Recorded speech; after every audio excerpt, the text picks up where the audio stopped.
We will going to begin our class and before this I would like to introduce Unacademy platform.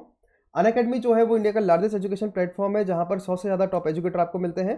I am teaching you MCQ on fundamental rights here. This is my achievement. You can see my achievements here. And apart from that, this is my Telegram channel. Tarkeshwar Jain PSIR. ये मेरा Telegram channel है and ये मेरा community page है.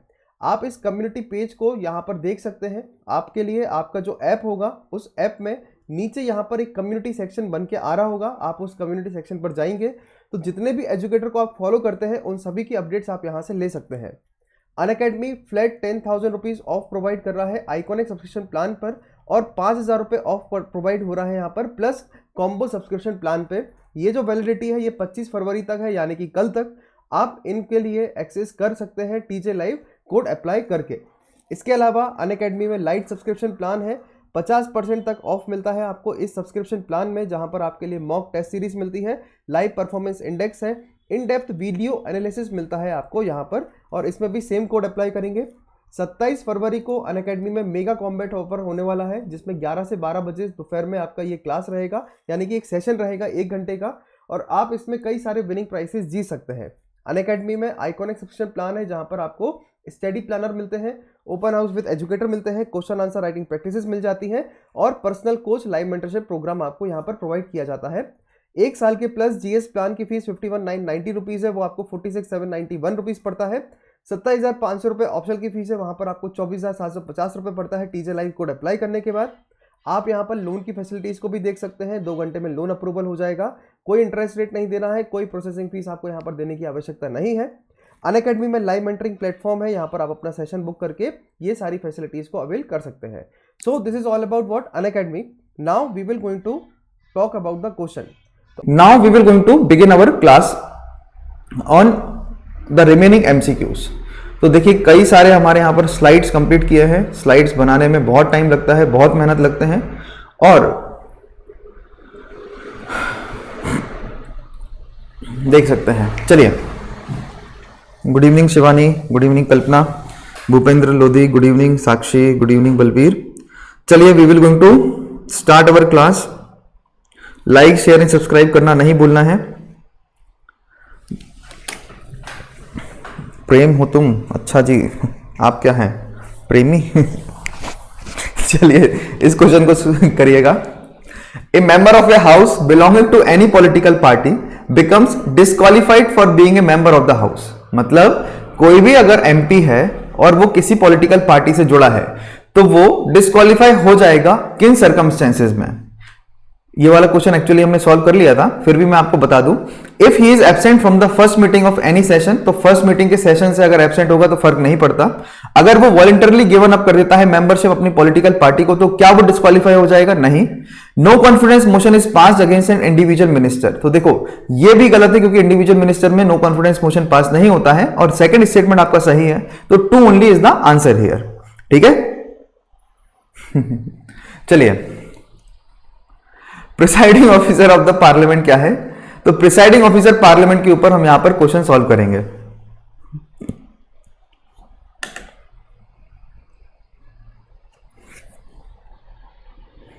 Try to solve this question.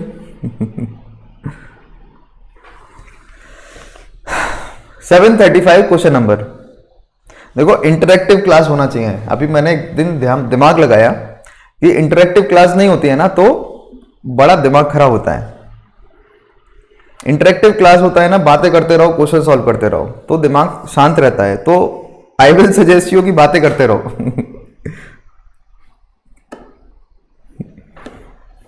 ऐसे बातें भी मत करना, प्रेम हो तुम. ठीक है, चलो. Presiding officers of the parliament may consider the following statement. Before the enactment of the Government of India Act 1919, Governor General of India presided over the meeting of the Central Legislative Council. Government of India Act 1935 instituted the office of the President and Deputy President of the Central Legislative Assembly. किसने president deputy president की post बनाई थी? वो क्या 1935 का act था? Which of the following is correct that you have to answer? Good evening Deepshikha. Ji Anjali, okay Balbir, try to solve this question.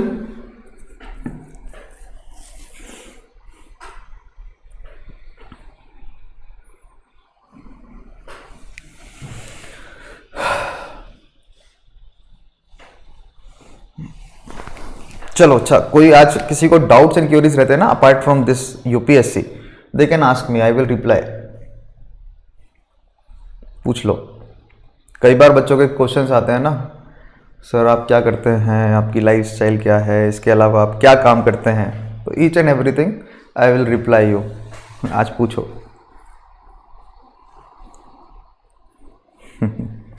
7:35 B क्यों?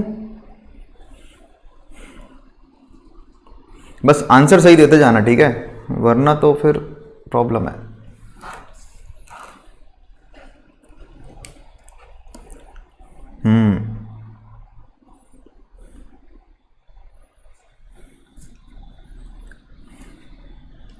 Before the enactment of government of India act 1919, जब अगर 1919 यहां लिख दिया तो 1935 कैसे होगा? ये भी तो लॉजिक लगाओ ना। इधर बोला है 1919 एक्ट के पहले governor general of India preside करते थे मीटिंग सेंट्रल लेजिस्लेटिव काउंसिल की, बिल्कुल करते थे। अगर ये सही है तो फिर 1935 का जो एक्ट है उसमें प्रेसिडेंट डेप्यूटी प्रेसिडेंट कैसे होगा? क्योंकि 1919 के बाद ही तो कुछ चेंज हुआ होगा ना। तो इतने साल फिर क्या किया, है ना, 16 साल फिर क्या किया? बालिका बधू तो देखा नहीं। तो गवर्नमेंट ऑफ इंडिया एक 1935 इंस्टीट्यूट नहीं किया था ये ऑफिस, ये किया है 1919 का ऑफिस। तो 1919 में प्रेसिडेंट और डेप्यूटी प्रेसिडेंट की पोस्ट यहां पर बनाए गए थे, ठीक है। मेरा बर्थडे अभी 4 दिन पहले निकला हुआ है। Speaker and deputy speaker where called the president deputy president respectively and same nomenclature 1947 तक चलता रहा। तो स्पीकर को क्या बोलते थे? प्रेसिडेंट बोलते थे, और डेप्यूटी स्पीकर को क्या बोला जाता था? डेप्यूटी प्रेसिडेंट बोला जाता था, ठीक है। तो इस तरीके से पूरा अपना यहां पर कहानी बनती है। और ये जो चेंज है नॉमेनक्लेचर में, वो प्रेसिडेंट एंड डेप्यूटी प्रेसिडेंट यहां पर कर दिया था, मतलब डेप्यूटी प्रेसिडेंट और प्रेसिडेंट को बदलकर स्पीकर और डेप्यूटी स्पीकर कर दिया था 1935 में। मगर वो अप्लाई नहीं हुआ क्योंकि 1935 का एक्ट जो है वो अप्लाई नहीं हो पाया था, ठीक है। तो यहां पर क्या है आंसर इसका? One only will be the right answer here. आपका बर्थडे है, हैप्पी बर्थडे हैरी। हाय फिरदौस, सक्सेना जी, ओके। चलो अगला क्वेश्चन आते हैं। The institution of the speaker and deputy speaker originated in India in 1921। Speaker जो है और डेप्यूटी स्पीकर, उनका जो इंस्टीट्यूशन है वो 1921 में ओरिजिनेट हुआ। अभी हमने देखा, बिल्कुल हुआ था। तो उसके अंदर क्या क्या आते हैं? Chartered issued by the British crown for improving legislative business in the British India, provisions of the government of India act 1919, order issued by the governor general of India to manage the central legislative assembly better, amendment made to the Chartered Act 1891 that created the office of President and Vice President of the Legislative Assembly। बहुत simple question है।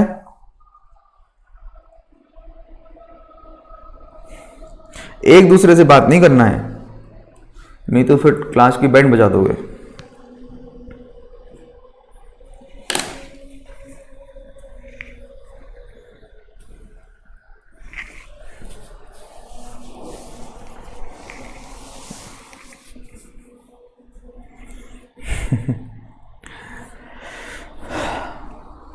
सभी लोग like share and subscribe करते रहेंगे। जो भी बच्चे video देख रहे हैं ना, देखो सबसे पहले आओ, लाइक करो, बैठ जाओ। उसके बाद क्लास खत्म हो तो दूसरों को शेयर करो, यार देखो ये पढ़ाया था, अगर तुमको पढ़ना है तो पढ़ो। एक कॉलोनी में अगर 2-3 लोग रह रहे हो ना, और आप लोग चाहे बिहार में चाहे रहो या मध्य प्रदेश में रहो या अंडमान निकोबार में रहो, और 2 लोग अगर यूपीएससी की प्रिपरेशन कर रहे हैं एक ही कॉलोनी में नेबर होके, तो सबसे अच्छा तरीका है कि कॉमन चीजों को पढ़ो साथ में। अगर आप सोचोगे अकेले पढ़ाई होती है तो वो बहुत डिफिकल्ट है। अकेले पढ़ाई जो है वो होती है, मगर आप साथ में पढ़ोगे ना तो उसमें आप डिबेट एंड डिस्कशन भी कर सकते हैं। जैसे 2 इंसान है भाई, एक ही कॉलोनी में रह रहे हो, तो शाम को 1 घंटे मिलोगे, छत पे घूमने से अच्छा है, बाहर घूमने से अच्छा है कि डिबेट्स कर लो घूमते घूमते कि यार आज फार्म लॉ के ऊपर क्या हुआ, फिर एक नया कोरोना वायरस का वेरिएंट आया उसमें क्या हुआ, है ना, इजराइल ने क्या किया, चाइना ने क्या किया। तो इस तरीके से यू कैन आस्क। अभी जैसे चाइना ने एक कंट्री है, अब कोई मुझे नाम बताएगा? चाइना ने एक कंट्री थी, उस कंट्री का एक ही एयरपोर्ट था, उस एयरपोर्ट को भी अभी चाइना ने कैप्चर कर लिया। वो कौन सी कंट्री है? ठीक है। So institution of speaker and deputy speaker originated in India in 1921। तो ये कब हुआ? तो 1919 का जो एक्ट है मॉन्टेस्क्यू चेल्सफोर्ड रिफॉर्म, उसके अंदर स्पीकर एंड डेप्यूटी स्पीकर के पोस्ट को यहां पर लेकर आए थे। So at that time speaker, deputy speaker, president, deputy speaker बोलते थे। फिर फेडरिक वाइट पहले देश के प्रेसिडेंट बने थे। प्रेसिडेंट मतलब कि स्पीकर, और ये क्या थे? फॉरेनर थे। और भारत के पहले डेप्यूटी स्पीकर, यानी कि भारतीय डेप्यूटी स्पीकर की बात करेंगे तो भारतीय डेप्यूटी स्पीकर वो थे सच्चिदानंद सिन्हा, और ये गवर्नर जनरल ऑफ इंडिया ने इनको अपॉइंट किया हुआ था। फिर 1925 में भारत के पहले स्पीकर बनाए गए, वो थे विट्ठल भाई पटेल। तो आपसे अगर यूपीएससी सिंपल से एक फैक्ट का क्वेश्चन पूछ लेगा कि डेप्यूटी स्पीकर कौन था भारत का पहला, वो थे सच्चिदानंद सिन्हा, और भारत का पहला स्पीकर भारतीय कौन था, वो था विट्ठल भाई पटेल। यहां से ये क्वेश्चन का फैक्ट आपको निकलकर समझ में आ गया। फिर गवर्नमेंट ऑफ इंडिया एक्ट 1935 ने नॉमेनक्लेचर को चेंज किया, मगर वो चेंज हुआ नहीं था। ये आपको यहां पर याद रखना है।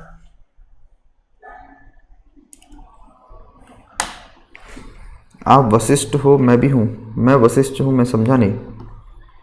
वशिष्ठ का मतलब क्या होता है?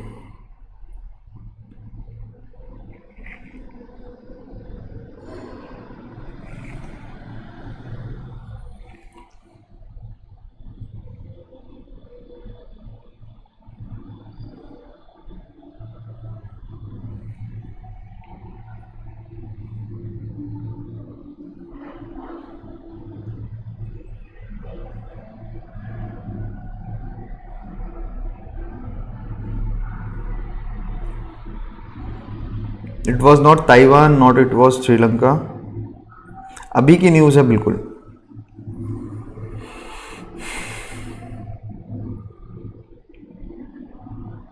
आपने चाइना का डेट ट्रैप पॉलिसी पढ़ा है? चाइना डेट ट्रैप पॉलिसी क्या होता है? डेट ट्रैप पॉलिसी मतलब पहले कर्ज दे दो, और कर्ज दे दिया चाइना ने सभी देशों को। सब देशों में, श्रीलंका भी है, म्यांमार भी है, युगांडा, बोट्सवाना, हर एक देश को छोटे बड़े उसने कर्ज दे दिया, यानी कि लोन दे दिया कि जाओ जाके कंस्ट्रक्शन करो। अब उसकी कई सारी शर्तें रख दी, और उन शर्तों में वो जो कंट्री है वो उलझ गई। जैसे पाकिस्तान भी जो अभी उलझा है ना, वो चाइना पाकिस्तान इकोनॉमिक कॉरिडोर की वजह से उलझा हुआ है। अब चाइना पाकिस्तान इकोनॉमिक कॉरिडोर जो है उसमें प्रॉब्लम हो गया। क्यों? क्योंकि कंस्ट्रक्शंस रुक गए, और मिलियंस और ट्रिलियंस, मतलब 50 ट्रिलियन डॉलर का यहां पर पाकिस्तान के ऊपर, डॉलर नहीं है शायद, वो पाकिस्तानी रुपए है, उसमें उतना उनके ऊपर लोन है। अब उस लोन को कैसे चुकाएंगे? तो वो जो एरिया है ना उस देश का, वो चाइना अपने यहां पर हाथ में ले लेगा। तो इसी को युगांडा एक कंट्री है, युगांडा एक कंट्री आपने कई बार सुना होगा, बहुत गरीब देश है, और उसका एक एयरपोर्ट था, एक ही एयरपोर्ट था उनके पास, वो भी चाइना ने ले लिया under the debt trap policy. Hindi में ही तो पढ़ा रहा हूं। Presiding officer of the parliament are chosen by. अब ये जो प्रिसाइडिंग ऑफिसर होता है पार्लियामेंट का, वो कैसे चूज करते हैं? क्या उनका इनडायरेक्ट इलेक्शन होता है? तो सबसे पहले तो उनका इनडायरेक्ट इलेक्शन होता है। डायरेक्ट इलेक्शन मतलब कि जनता के पास जाके चुनाव करवाना, उसको हम डायरेक्ट इलेक्शन बोलते हैं। अब इनडायरेक्ट इलेक्शन है तो first past the post system तो होगा नहीं। Indirect election based on proportional representation only, first past the post system and nomination. तो नॉमिनेशन भी हमने यहां पर क्या है, प्रिसाइडिंग ऑफिसर का वहां पर नहीं देगा। इनडायरेक्ट इलेक्शन में first past the post system, proportional representation and nomination. अब देखो ये तीनों चीजों का कॉम्बिनेशन होता है प्रिसाइडिंग ऑफिसर का। अगर हम स्पीकर की बात करेंगे तो स्पीकर का इलेक्शन होता है, लोकसभा में स्पीकर का इलेक्शन होता है, और इलेक्शन कैसे होते हैं? इनडायरेक्ट होते हैं। और इलेक्शन की डेट कौन डिसाइड करता है? इलेक्शन की डेट जो है वो प्रेसिडेंट के द्वारा डिसाइड की जाती है। ओके, तो in this way what they are doing, तो यहां पर स्पीकर के इलेक्शन होंगे।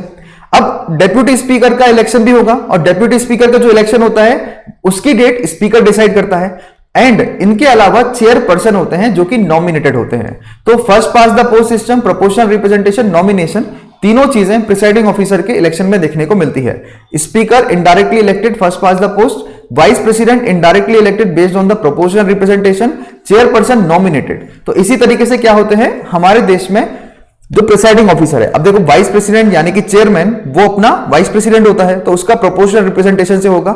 स्पीकर का first past the post system से होता है, और वहां पे जो चेयरपर्सन होते हैं वो नॉमिनेटेड होते हैं। ठीक है, तो ये आपका आंसर यहां पर होगा। एक मिनट, हाँ मैं चार्जर लेके आता हूं।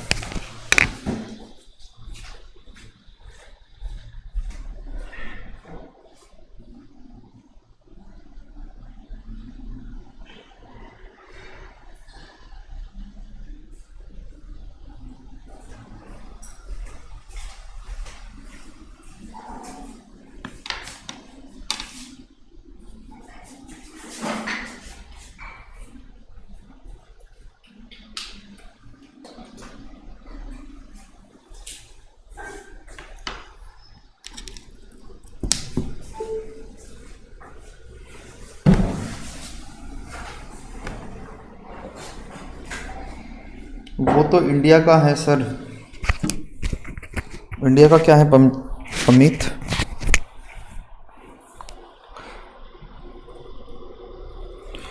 मेरा नाम तारकेश्वर जैन है। Try to solve this question. How is the Lok Sabha speaker chosen? Lok Sabha के जो स्पीकर होते हैं वो चूज कैसे किए जाते हैं? अब लोकसभा के स्पीकर का क्वेश्चन है, यहां पर प्रिसाइडिंग ऑफिसर का क्वेश्चन नहीं है ना। So nominated by collegium of prime minister, leader of opposition, minister of parliamentary affair. क्या उनका नॉमिनेशन होता है? सबसे पहले तो यही देख लो, क्या नॉमिनेशन है? तो नॉमिनेशन नहीं होता, तो ये दोनों तो आप इसको हटा दो, है ना। अब इलेक्टेड होते हैं, तो यानी कि इलेक्टेड तो रहेंगे। अब elected by the house from a body of eminent citizens. भाई एमिनेंट सिटीजन नहीं होते।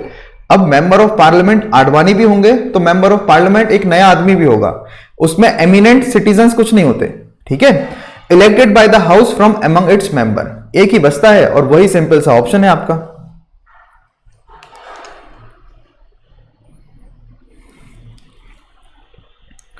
समझे आप लोग? तो answer, yes very good, answer is D.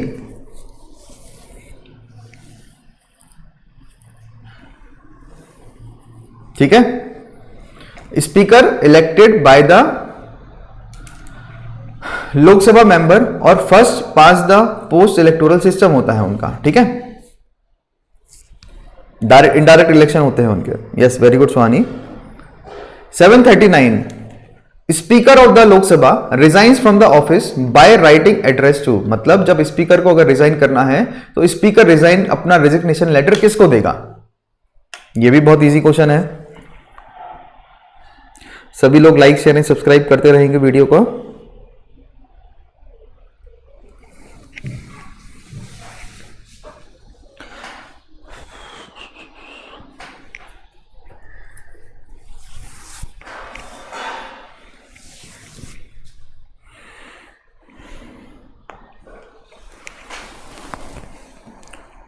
सब लोग मेंस की आंसर राइटिंग प्रैक्टिस कर रहे हो ना?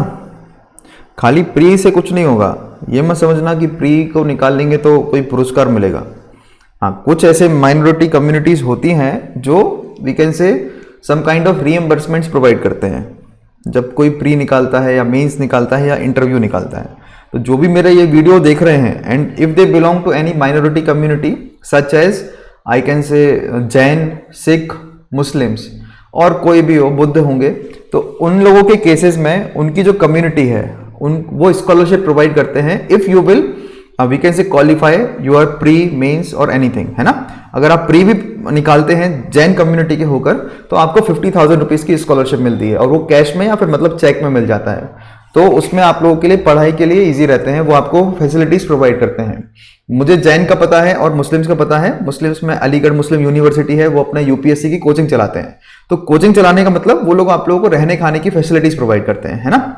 फिर जामिया मिलिया है, वो आपका काफी अच्छा एंट्रेंस एग्जाम होता है और जामिया मिलिया के एंट्रेंस एग्जाम में वो लोग वी कैन से माइनॉरिटीज को ही फेवर नहीं करते हैं, मतलब पर्टिकुलर सेक्शन के, वो हिंदूज को भी वहां पर एंट्रेंस एग्जाम में बैठने की अनुमति देते हैं और वहां पर काफी अच्छा स्कॉलरशिप है।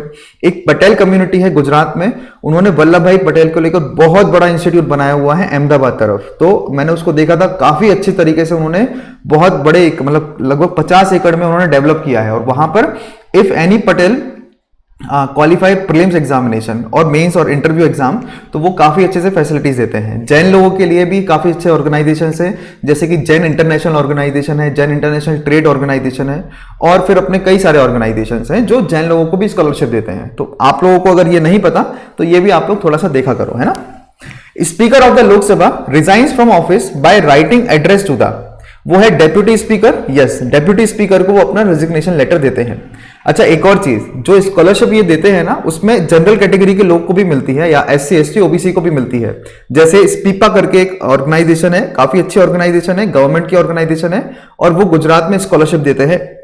उनका भी प्रॉपर एंट्रेंस एग्जामिनेशन होता है, ठीक है। So in the Lok Sabha, lower house of the Indian Parliament, presiding officer, speaker, deputy speaker, elected from member by a simple majority, present and voting in the house. Speaker hold करता है office from the date of election till immediately before the first meeting of the Lok Sabha. मतलब एक बात clear है, council of minister के resign होने से speaker को नहीं हटाते हैं। स्पीकर एग्जिस्ट करता है, कब तक करता है? जब तक कि नई गठित लोकसभा की पहली मीटिंग नहीं हो जाती है। पहली मीटिंग में प्रोटेम स्पीकर बैठेगा, मगर पहली मीटिंग के पहले तक स्पीकर को बैठाया जाएगा। ऐसा क्यों करते हैं कि जब अगर डिसोल्यूशन हो रहा है हमारे लोकसभा का, तो उस टाइम पे कोई ऐसी स्थिति ना आ जाए कि हमें काउंसिल लगानी पड़े, यानी कि सेशन को क्रिएट करना पड़े। अगर सेशन को क्रिएट करना पड़ा तो फिर प्रिसाइडिंग ऑफिसर दोबारा से चुनना पड़ेगा। तो इन चीजों को ध्यान में रखते हुए यहां पर अगर काउंसिल ऑफ मिनिस्टर खत्म भी हो गए तो भी स्पीकर कंटिन्यू रहेगा, और वो कब तक रहेगा? जब तक कि पहली मीटिंग नहीं हो जाती है। So on the dissolution of the Lok Sabha, speaker ceases to be a member of the house, she does not vacate her office. Speaker may at any time resign from office by writing under his hand to the deputy speaker. तो deputy speaker को वो अपना resignation letter सौंप देते हैं। Yes, speaker to deputy and deputy to speaker. Very good, Vani. फिरदौस ने बोला है मेंस की प्रैक्टिस करवा दीजिए। फिरदौस, कई बार मैंने सजेशन दिया है, आप इस टेलीग्राम चैनल को ज्वाइन करो, और कोई भी आपके क्वेश्चंस रहते हैं उसको आप लिखो PDF फॉर्म में। मुझे इस चैनल पे मेरा नंबर होगा, वहां से आप मुझे भेजेंगे। I will help you out कि मैं आपके लिए क्वेश्चंस को चेक करके दूंगा। हाँ, कई सारे क्वेश्चंस आते हैं बच्चों के, तो मैं डेली बेसिस पे चेक नहीं कर पाऊंगा, बट हाँ, I will revert you back if you will remind me. Any student who want to write their answer and who wants to check their answer, तो they can directly send me. Suhani ने पूछा है UPSC की preparation कैसे करें। सुहानी, UPSC की preparation के लिए सबसे अच्छी तरीका है कि if you are financially viable then do join the channel और अनअकैडमी। उसमें कंप्लीट टेस्ट सीरीज वगैरह सब मिल जाएगा। अगर नहीं है आप फाइनेंशियली वायबल और करना चाहते हैं और हर महीने का पे कर सकते हैं, तो EMI ले लो। वो भी नहीं हो सकता है तो फिर अनअकैडमी के कई सारे कोर्सेज होते हैं, तो उस कोर्सेज में आप ज्वाइन करेंगे तो आपको यहां पर मिल जाएगा। Okay. Speaker of the Lok Sabha can be removed. Speaker जो होता है लोकसभा का, हम उसको रिमूव कर सकते हैं by a resolution pass by the majority of the membership of the Lok Sabha, resolution pass by special majority in the Lok Sabha, inquiry by the supreme court, order of the president. यानी कि अगर हमें स्पीकर को हटाना है तो कैसे हटाएंगे।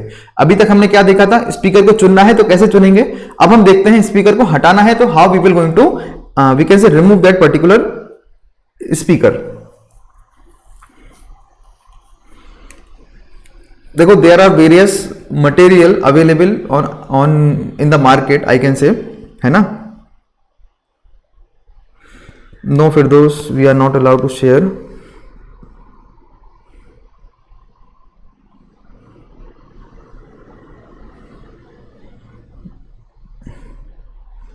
I shared you the link of Telegram channel. Anybody wants to join, they can join that.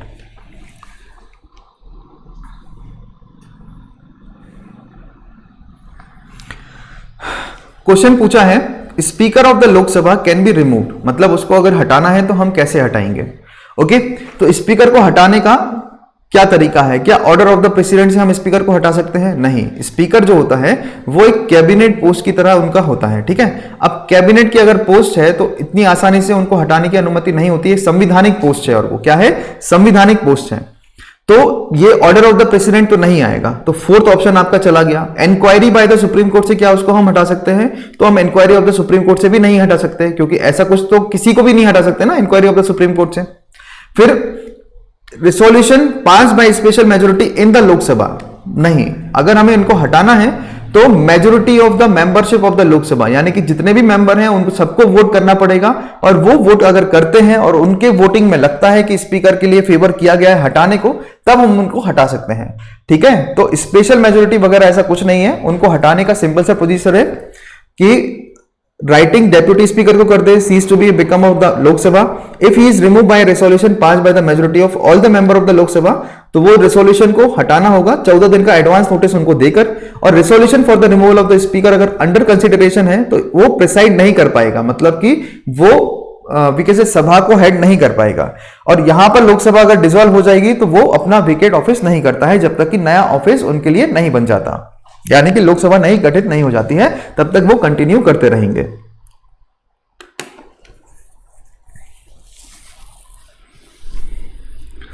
अब ये वाला क्वेश्चन सॉल्व करके देखो।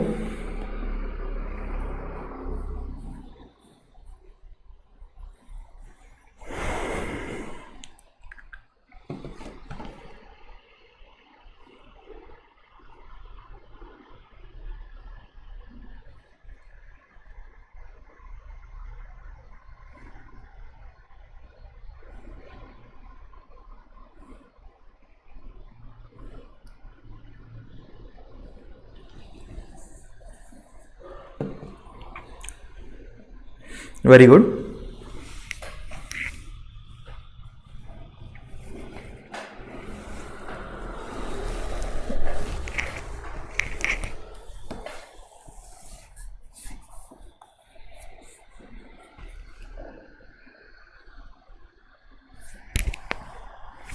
देखो अभी तक हमने क्या देखा, स्पीकर का इलेक्शन, स्पीकर का रिमूवल। अब क्या क्या चीजें ऐसी हमारे संविधान में हैं जो हमें एंश्योर करवाते हैं independence and impartiality of the office of the speaker.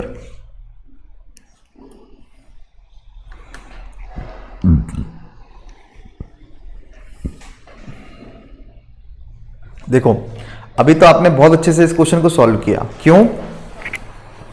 क्योंकि मैंने लास्ट क्वेश्चन में ही आपको समझाया हुआ था कि स्पेशल मेजोरिटी से नहीं हटाया जाता। His work and conduct cannot be discussed and criticize in the Lok Sabha except on a substantive motion. His salary and allowances are not subject to the annual vote of the parliament. He cannot vote in the first instant. मतलब question पूछा गया है कि independence and impartiality को अगर हमें maintain करना है तो लोकसभा के स्पीकर का क्या क्या चीजें हमारे यहां पर प्रावधान है संविधान में। तो उनकी salary allowances vote of the parliament में नहीं होता, और हमें पता है कंसोलिडेटेड फंड ऑफ इंडिया से उनकी सैलरी को हम वी कैन से एनकैश करते हैं और subject not to the vote of the parliament होता है। तो ये स्टेटमेंट सही है। He can not vote in the first instance, तो पहले इंस्टेंस में वो वोट नहीं कर पाएंगे, ये भी बिल्कुल सही बात है। His work and conduct cannot be discussed and criticised in the Lok Sabha except on a substantive motion, मतलब उनका जो वर्क और कंडक्ट है उसको हम यहां पर डिस्कस नहीं कर सकते, ना ही क्रिटिसाइज कर सकते हैं, एक्सेप्ट सब्सटेंटिव मोशन जब तक पास नहीं होगा। बिल्कुल सही बात है। अब पहले ऑप्शन में यहां पर लिखा हुआ है कि he can be removed only by resolution passed by the Lok Sabha by special majority. नहीं, स्पेशल मेजोरिटी नहीं लगती है वहां पर लगता है all the member present and voting. Actually वो होता है स्पेशल मेजोरिटी ही है, ठीक है। तो वो एक एब्सोल्यूट मेजोरिटी भी हम उसको बोल सकते हैं। एब्सोल्यूट मेजोरिटी मतलब होता है majority of the total member of the house, and ordinary majority नहीं होता। अब देखो ये मेजोरिटी का जब पार्ट होगा मैं उसको अलग से आपको समझाऊंगा, पूरा एक क्लास रहेगा उसका। अभी फिलहाल में इतना समझो, स्पेशल मेजोरिटी होता है उसी के अंदर एक एब्सोल्यूट मेजोरिटी भी होता है। एब्सोल्यूट मेजोरिटी मतलब membership of all the member present and voting, ठीक है। This motion of removal has to be approve by at least 50 member, मतलब लोकसभा के 50 मेंबर को यह अनुमति देना पड़ेगा कि इनको हटाने की प्रक्रिया शुरू करना है। Moreover, his power of regulating procedure or conducting business or maintaining order in the house are not subject to the jurisdiction of any court. He cannot vote in the first instance. He can only exercise a casting vote. Casting vote का मतलब क्या होता है? In the event of a tie, मतलब वो पहले instance में vote नहीं करेगा। पहले इंस्टेंस में वोट करने का मतलब क्या होता है?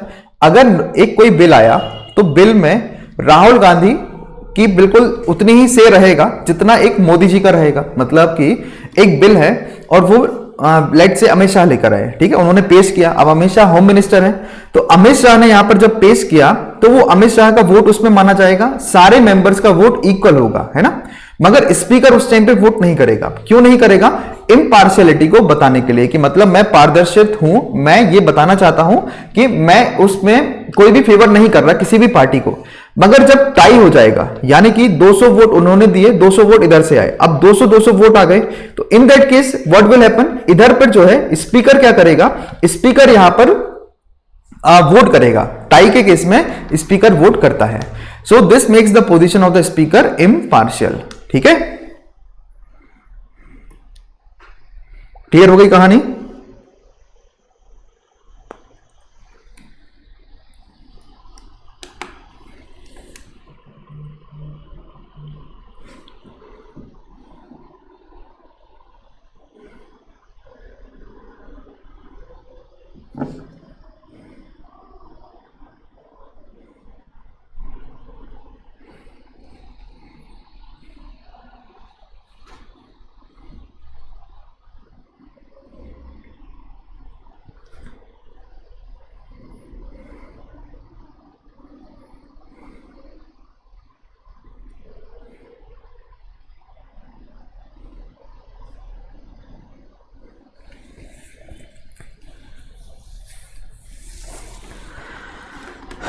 चलिए,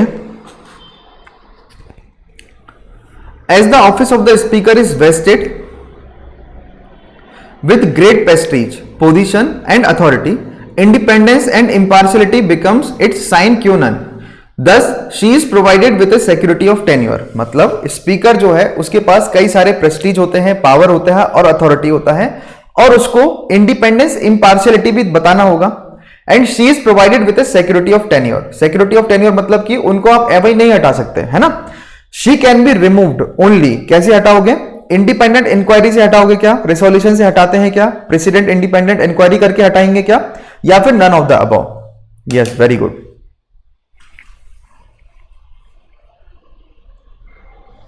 मोनू एक बार और देखिए।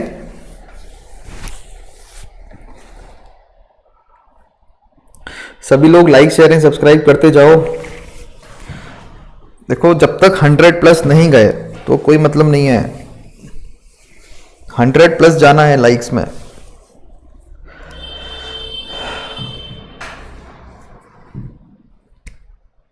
अगले महीने से और अच्छे से अपन पूरा कवर करेंगे। Don't worry about polity, I will take care of everything in the polity section. Next month से करंट अफेयर के सेक्शंस को भी लाना शुरू करेंगे धीरे धीरे। अभी काफ़ी टाइम हो गया है और धीरे धीरे करंट अफेयर को हम शुरू करते रहेंगे। लाइव क्लासेस लूंगा करंट अफेयर का, जिससे आपके करंट अफेयर भी स्ट्रांग हुए। और करंट अफेयर पॉलिटी का रहेगा। शुरुआत में पॉलिटी और आईआर का करंट अफेयर को शुरू करेंगे।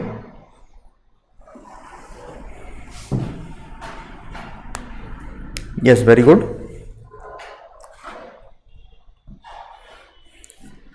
As the office of the speaker is vested with great prestige, तो उनको हटाने का प्रोसीजर इंडिपेंडेंट इंक्वायरी से होता है क्या? नहीं। Resolution pass by the Lok Sabha by special majority? नहीं। President on an independent inquiry conducted by committee of Lok Sabha? नहीं। इसका आंसर जो है वो है नन ऑफ द अबव। ठीक है, अब आखिरी क्वेश्चन है अपने स्पीकर का।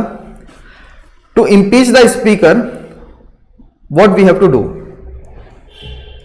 देखो, स्पीकर अब खत्म है, ठीक है, इसके बाद स्पीकर नहीं समझना, खत्म speaker. Then we will solve the question on pro tem speaker.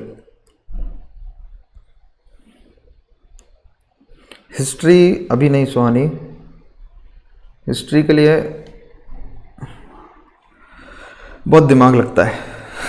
I am good in polity and I R and also in history also, but history जो है वो थोड़ा सा ना बोर सा हो जाता है।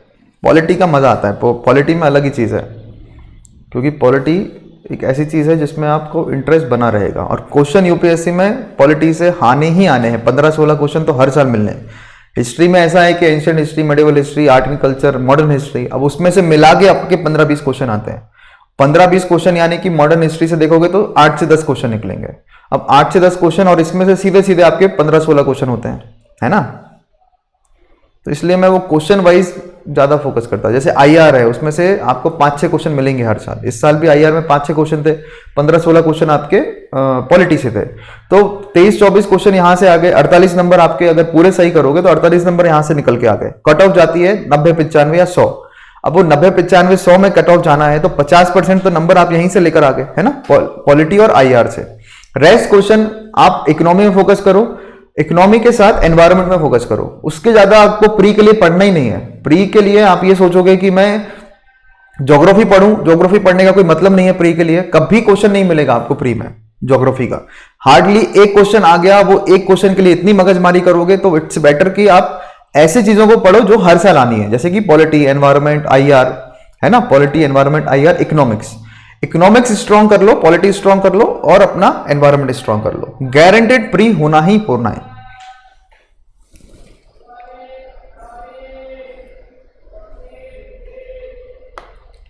देखो, सबसे पहले तो दोनों हाउसेस का काम नहीं होता।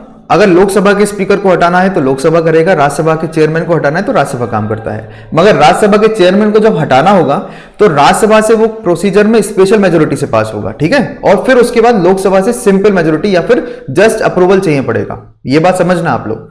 लोकसभा के स्पीकर को हटाना है तो राज्यसभा का कोई रोल नहीं रहेगा, मगर राज्यसभा के चेयरमैन को हटाना है तो लोकसभा के वहां पे एक सॉफ्ट अप्रूवल लगता है।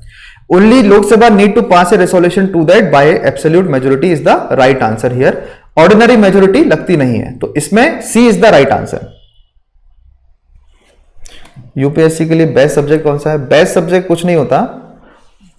आप ऑप्शनल की बात कर रहे हैं या फिर जीएस की, किस वे में आप बात कर रहे हैं?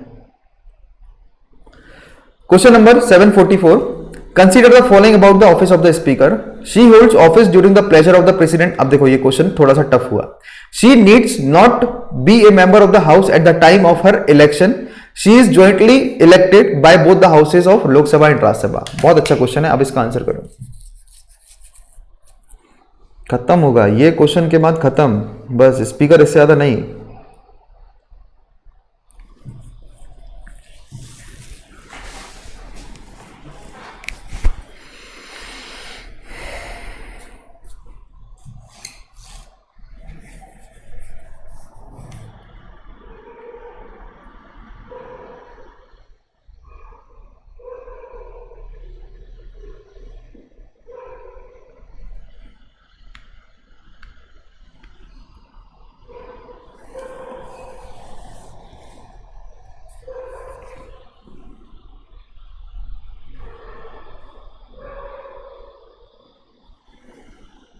ऑप्शनल के लिए तो आई विल टेल यू कि देखो पीएसआईआर जो है ना, वो मतलब लिटरली उसको लेने से आपके ओवरलैपिंग ऑफ सब्जेक्ट्स काफ़ी हो जाते हैं। अब कई सारे वी कैन से टॉपर्स हैं, एजुकेटर हैं, वो ये बोलेंगे कि not required to take PSIR. I will also say कि not required to take PSIR, but PSIR यानी कि पॉलिटिकल साइंस और इंटरनेशनल रिलेशन में आपका पॉलिटी देखो पूरा कवर होता है A to Z। हिस्ट्री में मॉडर्न इंडिया आप लोग पढ़ते हो उसमें, क्योंकि पेपर 1 पार्ट बी जो है ना, उसमें आपका क्या आता है, हिस्ट्री आ जाता है। तो हिस्ट्री पॉलिटी आप मान के चलना 90% तक मॉडर्न इंडिया, मॉडर्न हिस्ट्री की बात करता हूं, ये आपके पीएसआईआर ऑप्शन में आप पढ़ोगे ही पढ़ोगे।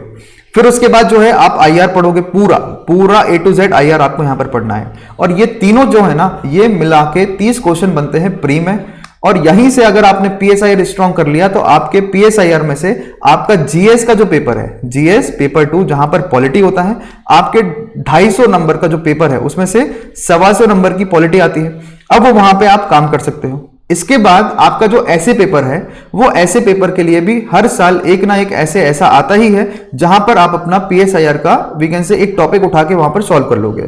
तो पीएसआईआर से मैं कहूंगा 125 ये हो गए, है ना, 60 नंबर आपके प्री के हो गए, ऐसे के आपके 125 नंबर हो गए। तो लगभग आपके 300 नंबर से हर साल आपको पीएसआईआर में दिखते ही दिखते हैं। इसलिए जो पीएसआईआर है ना, उसका वेटेज मुझे काफी अच्छा लगता है। ठीक है,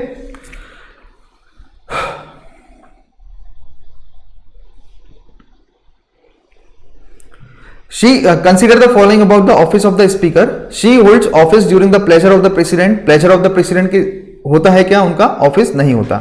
she need not to be member of the house at the time of her election, no she has to be the member of the house. देखो, मेंबर ऑफ पार्लियामेंट मिनिस्टर बनने के लिए जरूरी नहीं है। आप मिनिस्टर जब बनोगे ना, तो मिनिस्टर बनने के लिए उस टाइम पे आपको मेंबर ऑफ पार्लियामेंट होना जरूरी नहीं है। विद इन 6 मंथ आप बन के आ सकते हो, मगर जब आप यहां पर स्पीकर बनते हो तो स्पीकर के लिए मेंबर ऑफ द हाउस बनना कंपलसरी रहता है। यहां पर यह बहुत बड़ा डिफरेंस है जो कि कई बच्चे नहीं समझते। फिर आता है she is elected jointly by the both Lok Sabha and Rajya Sabha. नहीं, इसमें राज्यसभा का कोई भी रोल नहीं होता है, उसमें लोकसभा से ही इलेक्शन होता है और first past the post electoral system से वो काम करते हैं। तो ये तीनों ऑप्शन क्या होंगे आपके? ये तीनों के तीनों ऑप्शन आपके गलत होते हैं। None of the above will be the answer here. ठीक है, किसी को गाली मत दो भाई, सब मेहनत करते हैं। She holds office as long as she enjoys the confidence of the house. She can be removed only by Lok Sabha through impeachment. She must be a member. She is elected from amongst by the majority of the vote. Rajya Sabha has no role in the election of the Speaker of the Lok Sabha. Both Lok Sabha and Rajya Sabha play a role in choosing the presiding officer of the Rajya Sabha. Getting this point?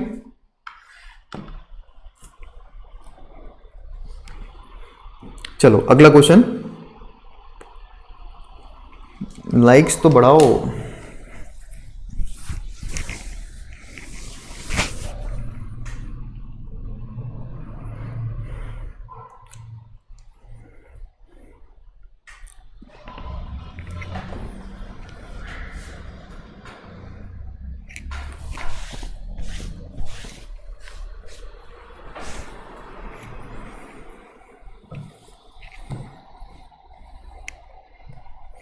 इस question को solve करो।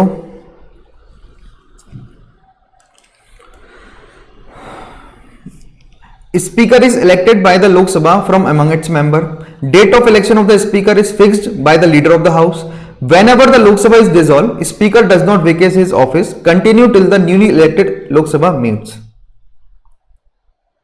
बहुत अच्छे, very good वानी, अंकित, कल्पना।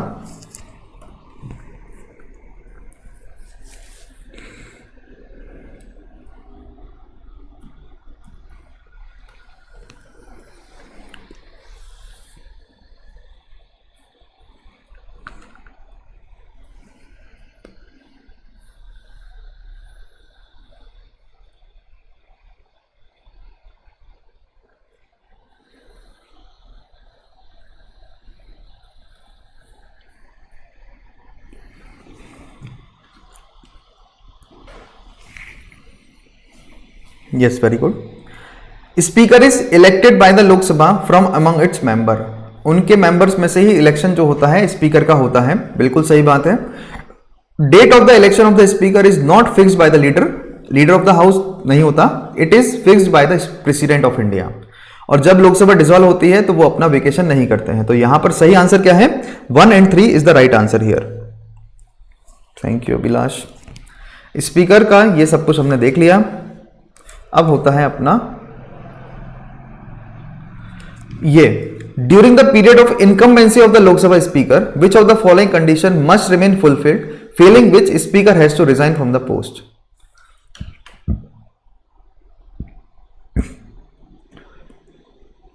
देखो question वही है, घुमा फिरा के इतने क्वेश्चन हो गए स्पीकर के कि अब गलत नहीं करना आपको।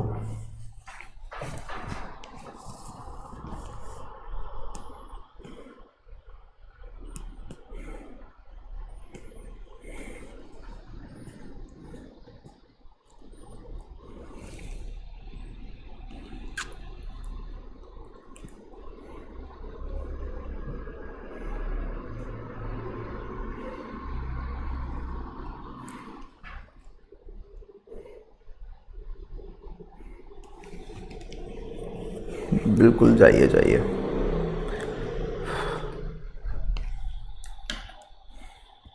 Very good Ankit.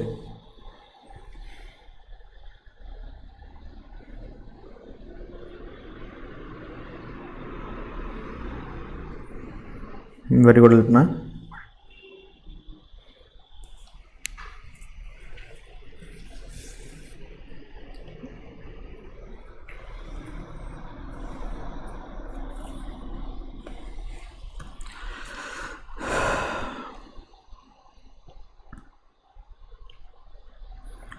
Very good.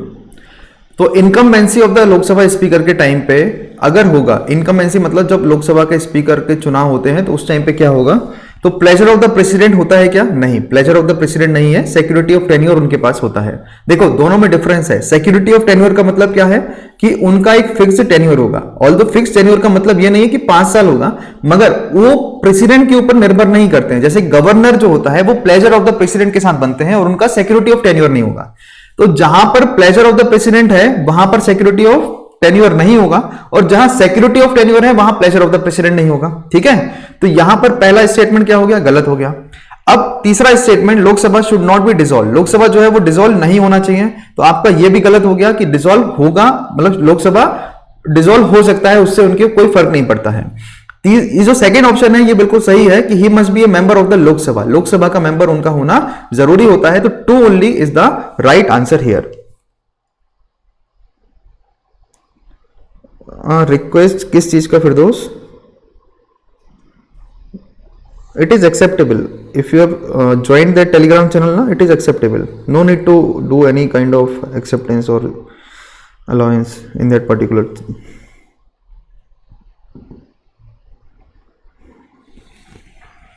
ठीक है,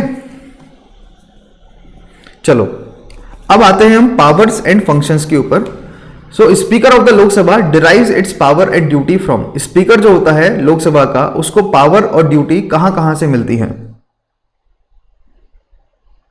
यस बिल्कुल नहीं, अगर लोकसभा डिसॉल्व हो भी जाएगा तो स्पीकर बना रहेगा, मगर ऐसा होता है कई बार कि स्पीकर बने यूजली 2 साल के लिए, ठीक है, और फिर उसके बाद डिसॉल्व हो गया तो भी उसके पास 5 साल का टेन्योर तो रहेगा। ठीक है, जैसे अब 5 साल का टेन्योर कब खत्म हो जाएगा कि लेट से वो अटल बिहारी वाजपेयी की जो सरकार थी कि भाई 13 दिन की उनकी सरकार बनी, अब 13 दिन की जब उनकी सरकार बनी तो 13 दिन तक क्या चला, वो एक पर्टिकुलर स्पीकर चला होगा, है ना, और फिर उसके बाद स्पीकर को छोड़ना पड़ा क्योंकि काउंसिल ऑफ मिनिस्टर ने रिजाइन कर दिया, दोबारा से क्या हुए, चुनाव हुए या फिर XYZ सरकार बनाई, और उस सरकार ने अगर कहा कि ये मुझे स्पीकर नहीं चाहिए, मैं दूसरा स्पीकर चुनूंगा, तो ऑटोमेटिकली फिर इस केस में क्या है, स्पीकर को अपना पद छोड़ना पड़ेगा। अदरवाइज मेजोरिटी की सरकार है तो फिर उसको कोई नहीं रोक सकता, फिर अनटिल एंड अनलेस बीजेपी की सरकार खुद ना चाहे उनको हटाना, वो हटा ही नहीं सकती। ठीक है,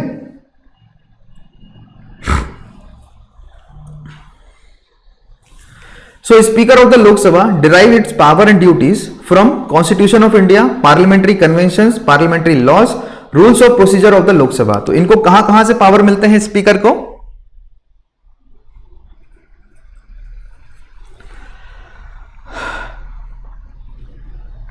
yes, very good Suhani, very good Sonu, very good Alpana, अंकित।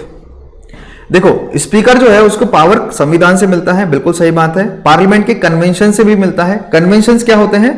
ऐसी चीजें जो संविधान में रूल्स के तहत नहीं बनाई गई, आपसी सहमति में बना लिया। जैसे कि हमारे देश में लीडर ऑफ अपोजिशन जो होगा वो मेजोरिटी पार्टी से होगा, या फिर हमारे देश में जो डेप्यूटी स्पीकर होगा वो लीडर अपोजिशन पार्टी से होगा। तो इस तरीके से कन्वेंशंस कहलाते हैं ना, वो जिसका कोई फ्रेमिंग नहीं है, बस आपसी सहमति में हमने वो एक चलन शुरू कर दिया और वो चलता आ रहा है। अगर कोई चाहेगा चेंज करना तो उसको कोई रोक नहीं सकता चेंज करने से, है ना। तो constitution of India, parliamentary conventions, parliamentary laws जो होते हैं, पार्लियामेंट्री लॉ मतलब होते हैं पार्लियामेंट के कानून, उसमें लोकसभा का कोई भी यहां पर लिंक लिखा है। Rules of the procedure of the Lok Sabha, बिल्कुल सही बात है, तो 1, 2 and 4 is the right answer here. तो speaker head of the Lok Sabha and its representative, उसको कई सारे प्रिविलेजेस मिलते हैं, और ये इस तरीके से पूरा आपका बन जाता है कि he is the principal spokesperson of the house, his decisions in all parliamentary matter is final, he is thus much more than merely the presiding officer of the Lok Sabha. In this capacity he is vested with vast, varied and vital responsibilities, enjoy great honor, high dignity, supreme authority within the house. Speaker of the Lok Sabha derive its power and duty from the sources, that is constitution, rules of procedure, conduct of business of Lok Sabha, parliamentary conventions। ठीक है, residuary powers that were unwritten or unspecified in the rules, तो parliamentary conventions उनको हम बोलते हैं। कहानी clear हो गई?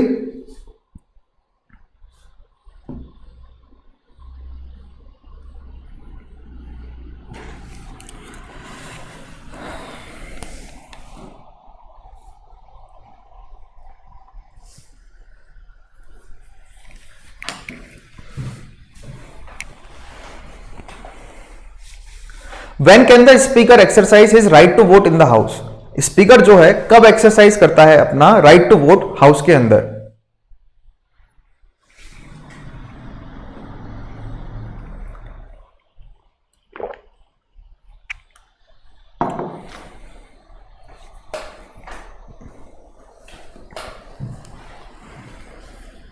मतलब स्पीकर को वोट कब देने का अधिकार है? वेरी गुड, हाँ very good.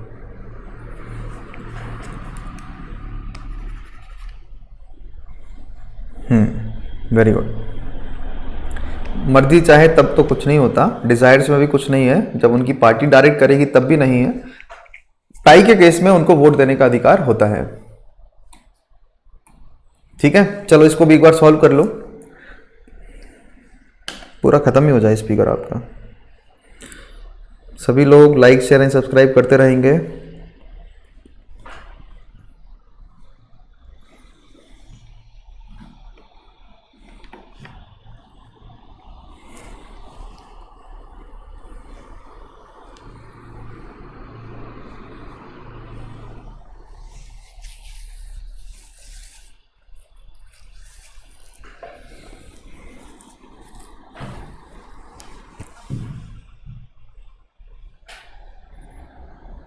Very good, easy है, जल्दी सॉल्व करो। हाँ बिल्कुल ठीक।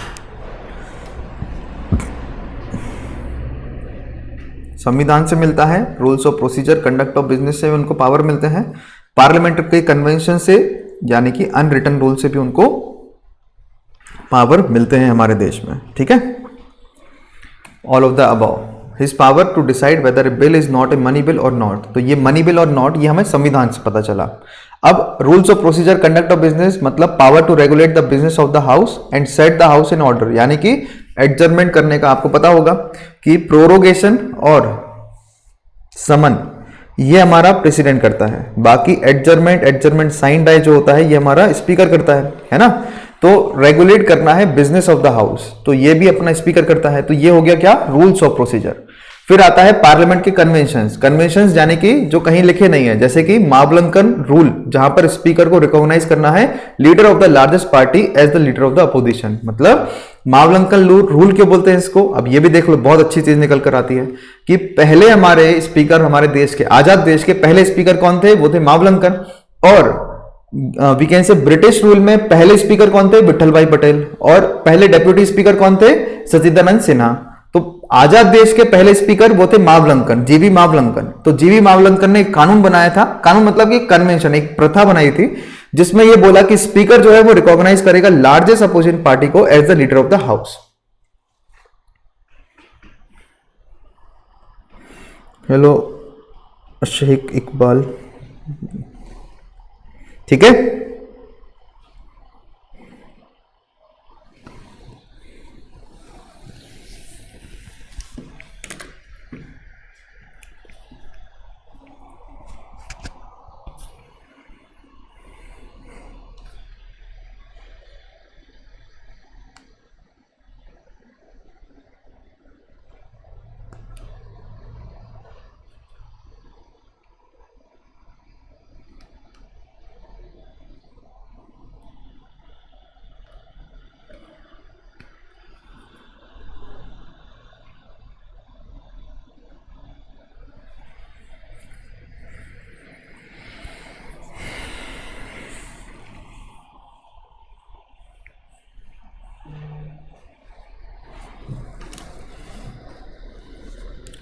Consider the following about the roles and power of the speaker in the Lok Sabha. He is the head and representative of the Lok Sabha.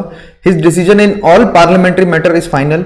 He is the final interpreter of the provision of the Constitution of India within the House. He appoints the chairman of all parliamentary committee of the Lok Sabha and supervise their functioning.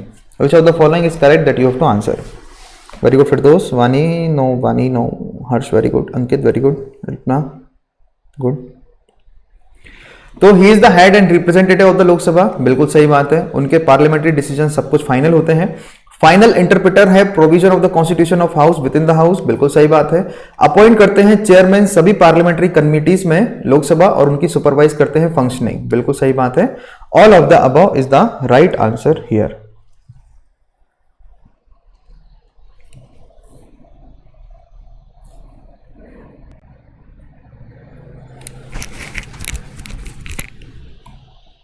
ठीक है,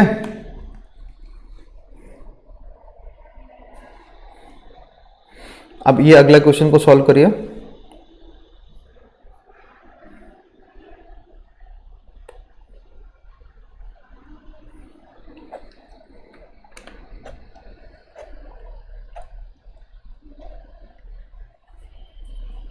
hello Shrikant, हाँ यानी कि चलो चलो इसको solve करो।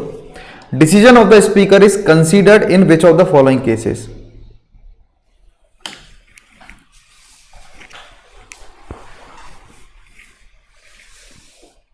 Okay, ये सेकंड ऑप्शन है,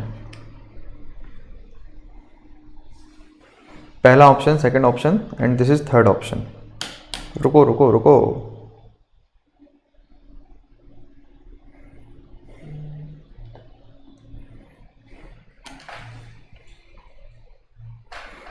first second third option, this is third option.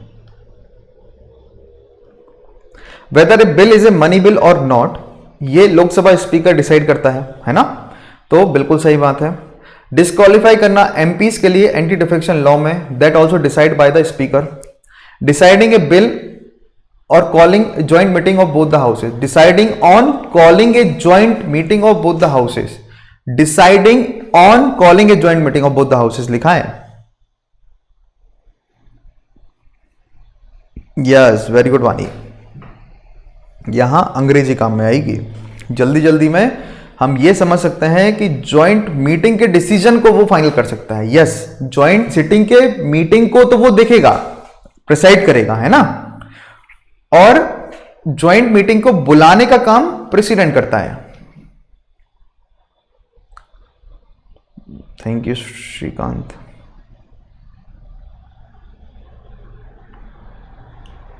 Yes yes, very good. चलो 1 एंड 2 क्या होगा, इसका आंसर होगा, क्योंकि ये वाला ऑप्शन गलत हो गया।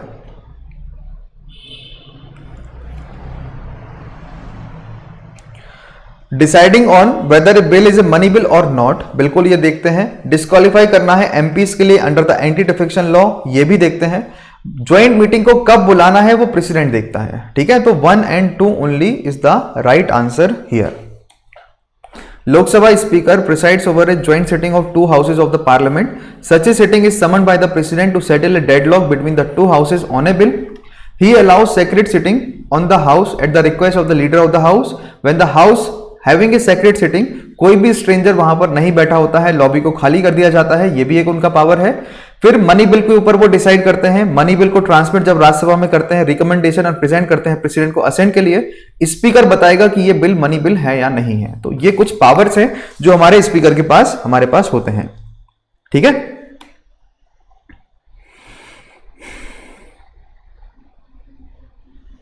चलो 753 question number.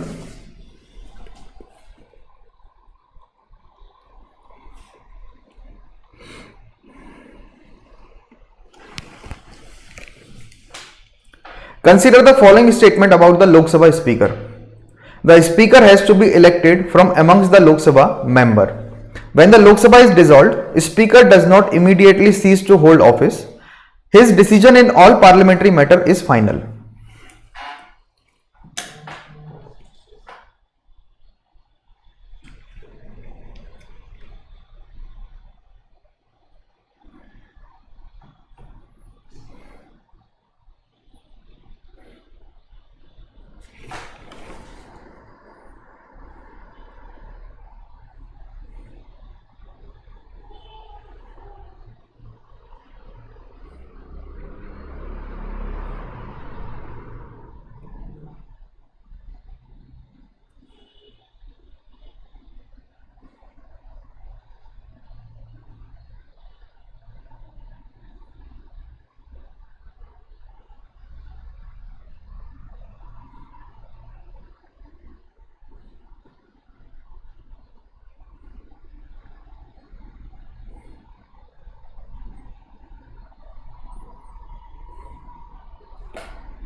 Consider the following statement about the Lok Sabha speaker. The speaker has to be elected from amongst the member of the Lok Sabha member.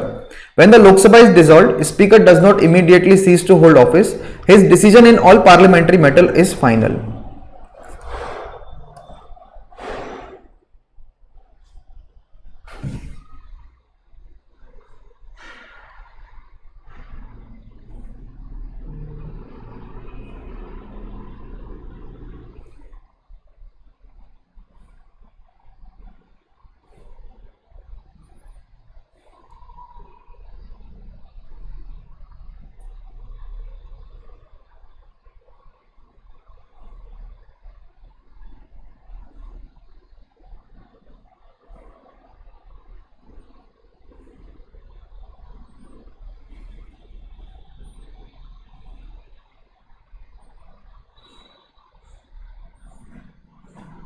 ठीक है,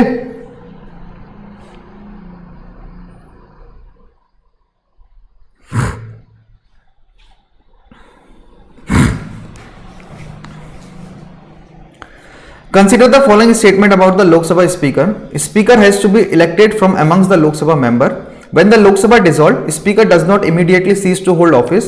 His decision in all parliamentary matter is final. Speaker has to be elected from amongst the Lok Sabha member. बिल्कुल सही बात है. जब लोक सभा dissolve होती है तो speaker does not immediately cease to hold office. Speaker जो है इमीडिएटली सीज नहीं करते हैं ऑफिस. ठीक है, जब लोक सभा डिसॉल्व होती है स्पीकर तुरंत सीज नहीं करते हैं. बिल्कुल सही बात है. उनका फाइनल मैटर में हस्तक्षेप रहता है पार्लियामेंट्री डिसीजंस में. ठीक है,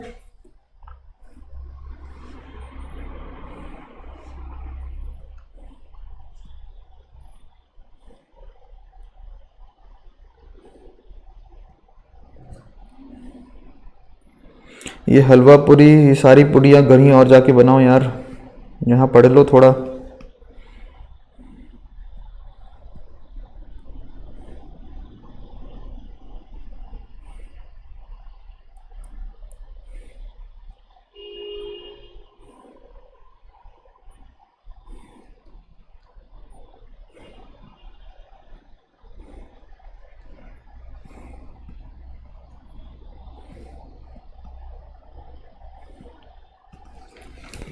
The work and conduct of the speaker cannot be discussed and criticized in the Lok Sabha except on a substantive motion.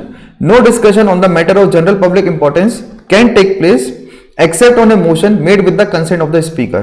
मतलब कि वर्क एंड कंडक्ट जो है स्पीकर का वो हम डिस्कस नहीं कर सकते और क्रिटिसाइज करना होता है लोकसभा में, कर भी नहीं सकते. बिल्कुल सही बात है. सब्सटेंटिव मोशन जब तक पास नहीं हो जाता, कोई भी डिस्कशन जनरल पब्लिक इंपॉर्टेंस का वो टेक्स प्लेस नहीं होगा accept on A motion made with the consent of the speaker. बिल्कुल सही बात है. दोनों स्टेटमेंट आपके यहां पर सही होते हैं. ठीक है, this is done with the view of safeguard the independence impartiality of the office of the speaker as it is vested with great prestige position authority. This motion of removal can be considered and discussed only when has the support of at least 50 members. Speaker regulates the proceeding of the House. His power of regulating procedure or conducting business or maintaining order in the House are not subject to the jurisdiction of any court. So C is the right answer here. Answer is C. 756 question number.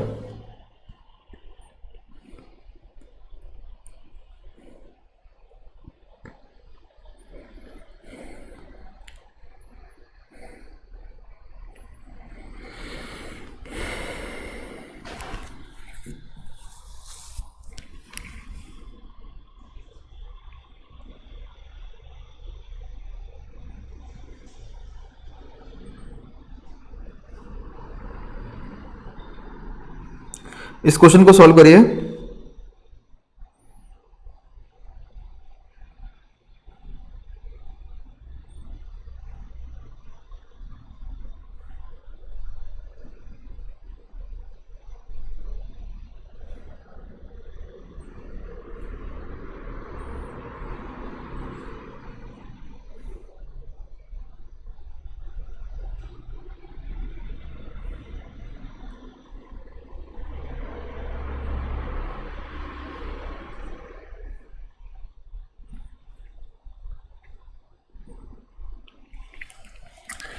Consider the following statement है ना. he acts as the ex officio chairman of the Indian parliamentary group of inter parliamentary union. He allows a secret sitting of the house at the request of the leader of the house. तो ये जो है ये किसके बारे में यहां पर बात हो रही है, that we have to answer.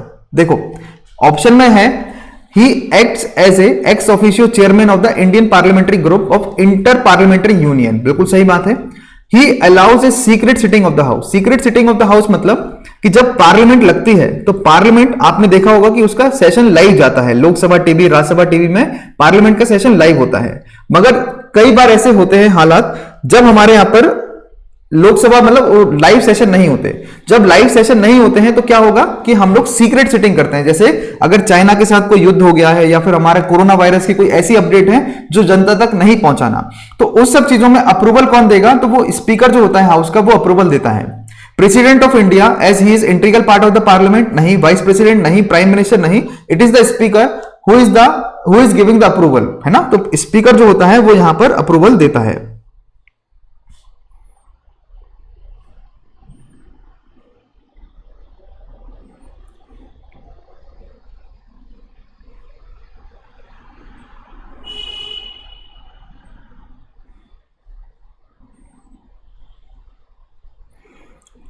Sunset TV, okay.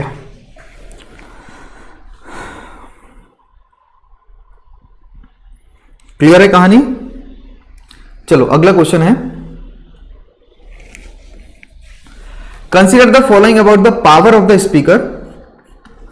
She prorogues on ongoing session of the Lok Sabha, approves all the bill before it send to the presidential assent, heads the appointment committee of the cabinet and Lok Sabha.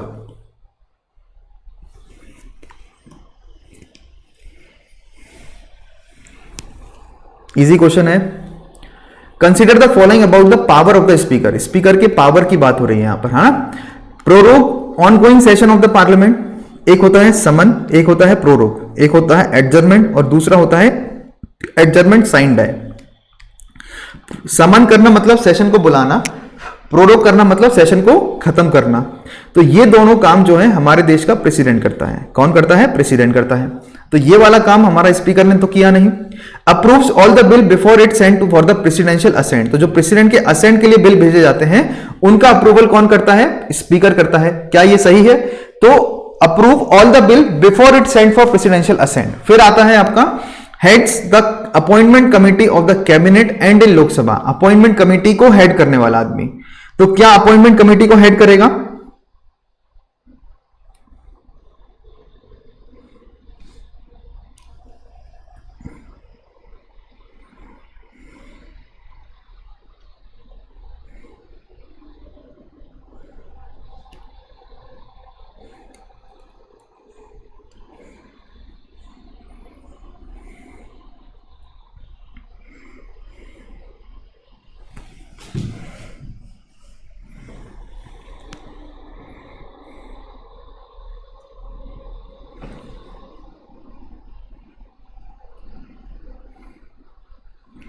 Yes, appointment committee PM head करता है. बिल्कुल सही. Prorogue ongoing session of the Lok Sabha. Prorogue का मतलब होता है खत्म करना. तो खत्म जो है सेशन को वो प्रेसिडेंट करता है, ना कि स्पीकर करता है. Approve all the bill before it send for the presidential assent. तो प्रेसिडेंट के असेंट के लिए जो बिल भेजते हैं उनको अप्रूव करता है क्या? नहीं. अप्रूवल तो नॉर्मल लोकसभा राज्यसभा से जब पास हो गया बिल तो वो अप्रूव हो गया, है ना. तो उसमें अलग से अप्रूवल की जरूरत नहीं होती है. बट हाँ, मनी बिल को मनी बिल बताना ये उसका काम होता है. फिर heads the appointment committee of the cabinet and in Lok Sabha. तो जितने भी अपॉइंटमेंट कमिटी हैं उनको हेड करता है. तो अपॉइंटमेंट कमिटी को भी हमारा स्पीकर हेड नहीं करता. तो इसमें सही आंसर क्या होगा? None of the above. President prorogue the session and said speaker can only adjourn for some time. She only notifies whether a bill is money bill or not. Prime Minister heads the appointment committee of the cabinet. There is no appointment committee in the Lok Sabha. Cabinet में होता है appointment committee. जब बड़े बड़े पद पर नियुक्ति करना होता है ना तो प्राइम मिनिस्टर करता है.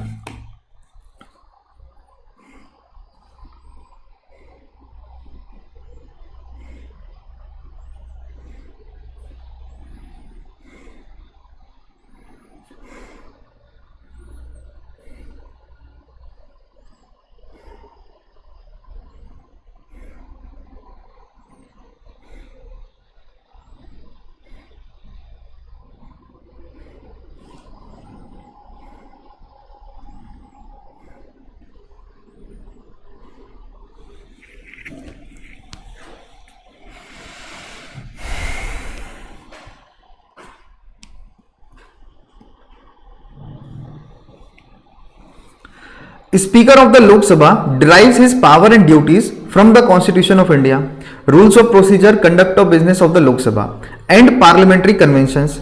Accordingly, she exercises which of the following power?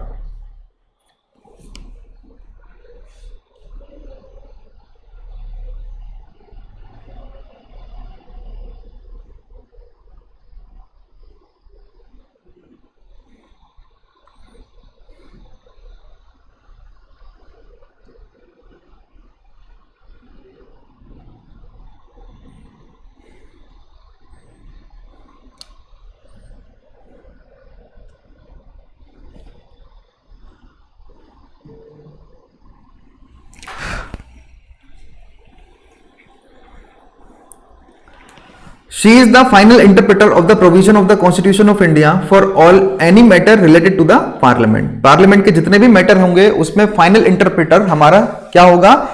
Speaker होता है. She has the final power in matter of decorum, order and business in the house. She decides whether a bill is money bill or not. She appoints the chairman of all parliamentary committee of the Lok Sabha and supervise their functioning. Which of the following is correct? That you have to answer.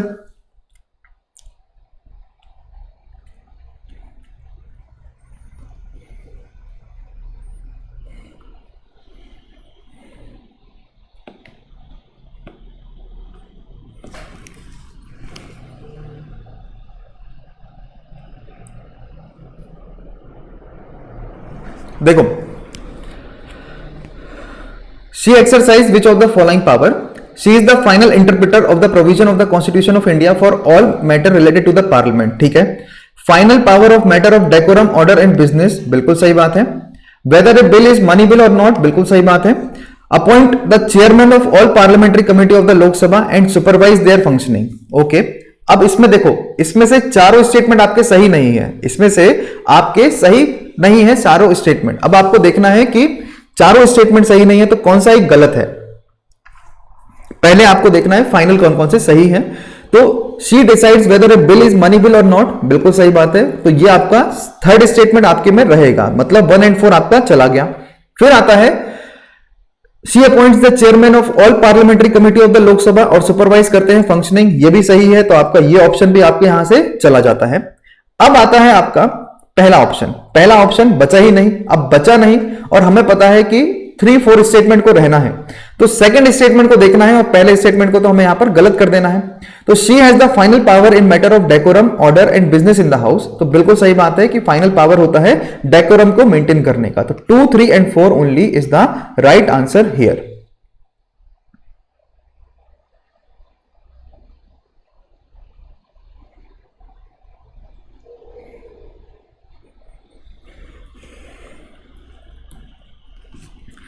Two things should be noted here. She is the final interpreter of the entire Constitution of India within the House related to its proceeding. Final interpreter only within the House. Outside the House, it is the court. She decides whether a bill is a money bill or not, and his decision is final in this regard.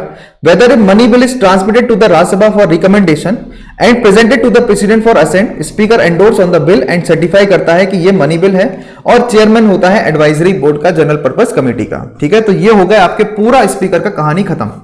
अब ये 2-3 question हमारे pro tem speaker के भी रहते हैं, इसको भी solve कर लो जल्दी से और फिर हमारी क्लास को आज हम एंड करते हैं.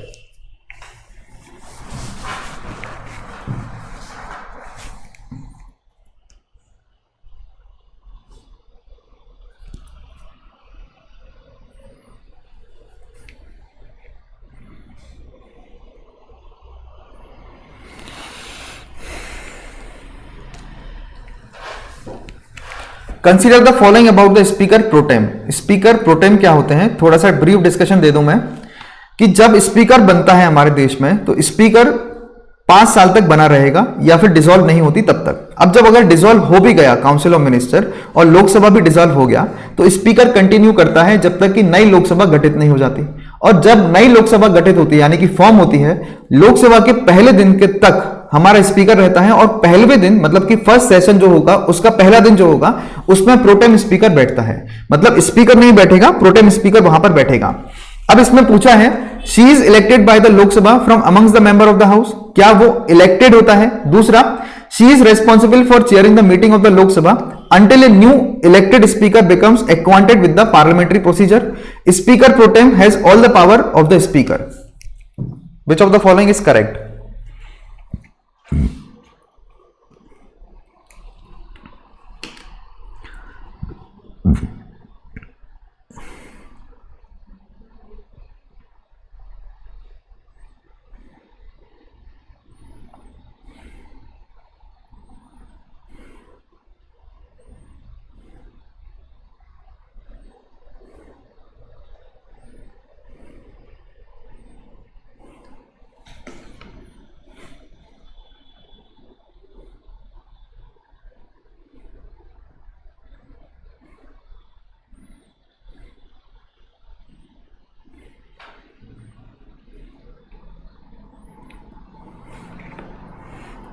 Solve this question.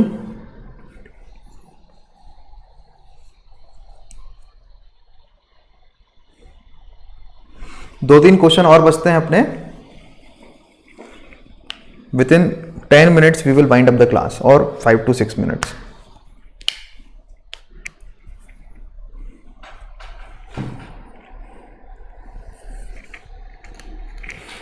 Consider the following about the speaker pro tem. She is elected by the Lok Sabha. नहीं, elected नहीं होता है. Responsible for chairing the meeting of the Lok Sabha until the new elected speaker become acquainted with the parliamentary procedure. नहीं, responsible for chairing the meeting तब तक नहीं होता है वो. ठीक है, तो ये भी आपका गलत होगा. Speaker pro tem has all the power of the speaker. बिल्कुल सही बात है. पावर उनका वो रहता है जो स्पीकर का भी रहता है. तो आपका सही स्टेटमेंट क्या है? 3 only is the right answer here. क्या है? 3 only इसका सही आंसर है. As provided by the Constitution, Speaker of the last Lok Sabha vacated his office immediately before the first meeting. Speaker pro tem has all the power. She presides over the first meeting of the new elected Lok Sabha. Main duty is administer करवाना oath to the new member. Also enable the member to elect new speaker. When the new speaker is elected by the House, office of the Speaker pro tem अपने आप खत्म हो जाएगा. Hence ये एक temporary office है जो कि कुछ दिन के लिए बनाया जाता है.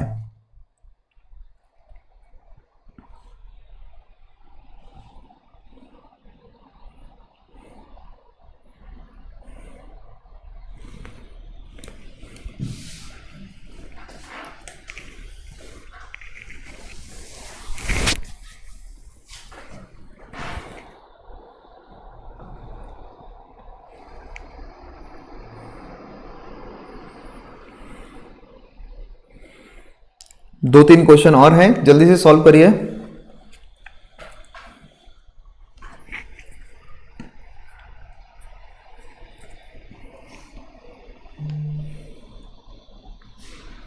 The president appoints a member of the Lok Sabha as the speaker pro tem when the speaker of the last Lok Sabha vacates her office. ठीक है. What are the duties of the speaker pro tem? Administer oath of new elected Lok Sabha. Enable the house to select new speaker. Pro tem speaker की duty क्या है? Oath दिलवाना है नए member को, enable करना है हाउस के लिए कि वो सिलेक्ट करेगा नया स्पीकर.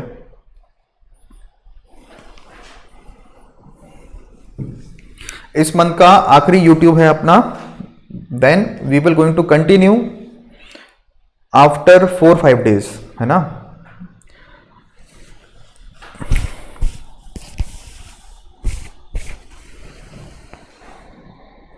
यस, बिल्कुल सही कहा Yashwant.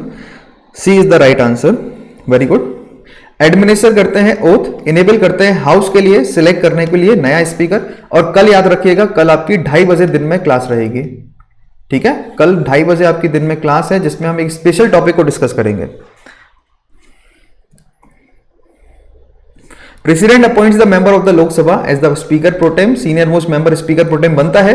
President himself administer oath to the speaker pro tem. Speaker pro tem has all the power of the speaker, presides over the first sitting of the newly elected Lok Sabha. His main duty is to administer oath to the new member, enable the house to select new speaker. When the new speaker elected by the house, office of the speaker जो होगा pro tem वो खत्म हो जाता है. 2-3 दिन का break मैं भी ले लूं फिर दोस्त.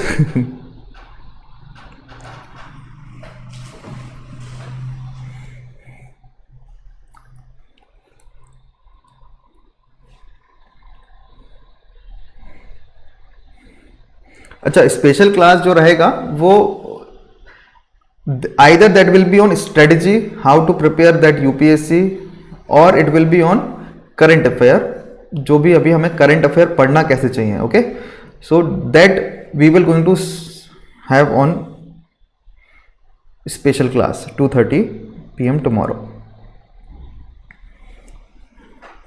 कोई भी डाउट्स हैं पेन पेपर पर लिख लेना, कल वहां पूछना, ठीक है. और जब अनअकैडमी का ऐप डाउनलोड करोगे तो एनरोल करने के लिए TJ लाइव कोड अप्लाई करना, वहां पर एनरोल करिएगा. लिंक मैं शेयर कर दूंगा अपने टेलीग्राम चैनल पर, या फिर फॉलो करोगे तो वहां पर मेरा नाम मिल जाएगा और सारे अपडेट्स वगैरह आते रहेंगे आपके लिए. ओके, चलिए. President can appoint anyone as the speaker pro tem of the Lok Sabha. Speaker pro tem has all the power of the speaker. Office of the speaker pro tem is temporary in nature. ये तो बिल्कुल सही बात है, स्पीकर प्रोटेम के पास सारा power होता है, ये भी सही बात है. President can appoint anyone as the speaker pro tem of the Lok Sabha. किसी को भी लोकसभा का स्पीकर प्रोटेम वो बना सकता है, बिल्कुल सही बात है. All of the above is the right, no it has all of the above answer.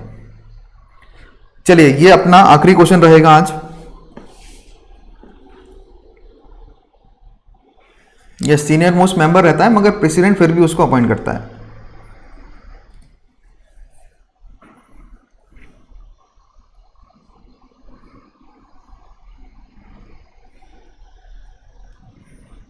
चलिए, इस आखिरी क्वेश्चन को सॉल्व करो. Chairman of the Rajya Sabha. Consider the following statement. Chairman of the Rajya Sabha can be remove from his office only if is remove from the office of the vice president. Chairman जो होता है राज्यसभा का, उसको हम हटा तभी सकते हैं जब हमें हटाना होगा चेयरमैन वाइस प्रेसिडेंट के तरीके से, यानी कि वाइस प्रेसिडेंट को हटा सकते हैं, चेयरमैन को नहीं हटा सकते. ऐसा है क्या? नहीं. Unlike the speaker, chairman of the Rajya Sabha is not the member of the house. Which of the following is correct? That you have to answer here.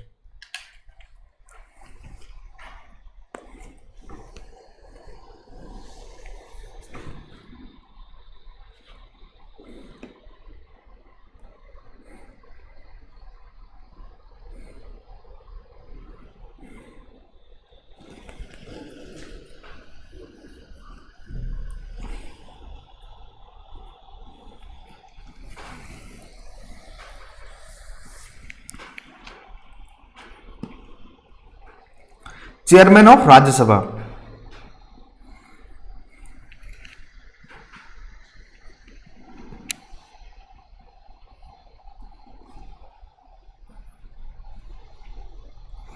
Try to solve this question.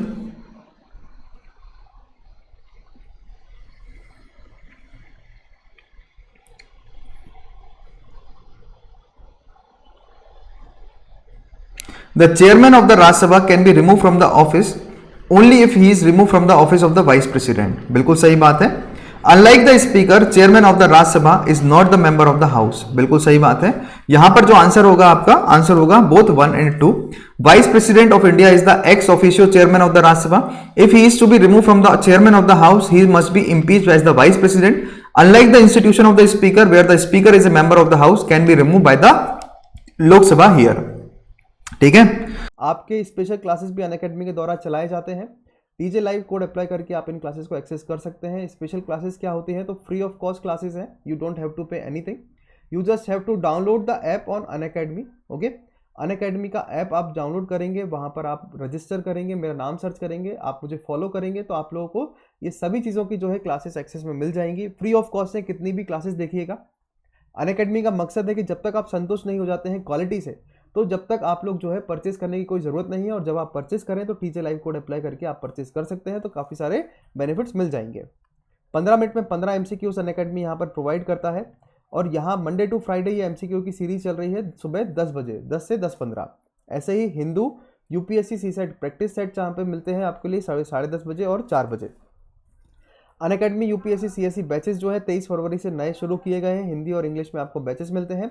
20 से ज़्यादा किताबें जो है अनअकैडमी आपके घर तक पहुंचाता है. जब आप हिंदी और इंग्लिश में उन क्लासेस भी आपको किताबें मिल जाती हैं 1 साल से ऊपर के सब्सक्रिप्शन प्लान के बाद. Okay, so thank you so much. Thank you Ankit, thank you Alpana. Good bye everyone. किसी को कोई भी डाउट्स एंड क्यूरीज हैं, they can directly contact me. Good bye.